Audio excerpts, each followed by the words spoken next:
என்னது வியாபாரத்துக்கு என்ன இட்டு வந்திருக்கீங்க? மாம்பழம். என்ன ரெண்டு விதமா இருக்கு? ஆமா, ஒன்று கல்லாம பழம், ஒன்று காசாலட்டு பழம். அது எவ்வளவு, இது எவ்வளவு?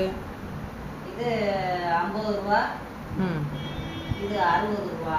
சரி, இது 3 கவரில் என்னமோ இருக்கு. கவரில் வந்து நாவல் பழம், நவாப்பழம். நல்லா பெருசாக இருக்கேம்மா. நவாப்பழம் 5 கிலோ. 5 கிலோவா? 2 கிலோ, இது 1 கிலோவா? ஆமாம். இது எவ்வளோ போடுவீங்க? காப்படி 50 ரூபா. காப்படி 50 ரூபாயா? மொத்தம் இன்னைக்கு செலவு உங்களுக்கு? செலவெல்லாம் கணக்கு பார்க்க தெரியாது. இதை போட்டு எவ்வளோ வந்துச்சு என்னான்னு ஸ்லேட்டில் கணக்கு பார்ப்பேன். கடனே போயிடும் பாதி. சரி. வாங்குற முதல் போடுற அளவு கூட காசு வராது, பூரா கடைந்தேன். இந்த கடை காசை வாரம் போய் கலெக்ஷன் பண்ணோம்னா நாக்கு தள்ளி போயிடும்.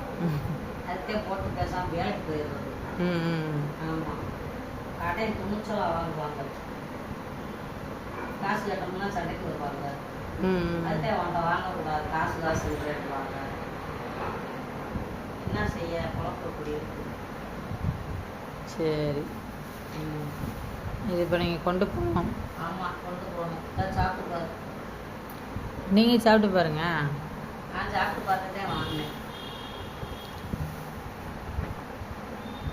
சூப்பராக இருக்குமா?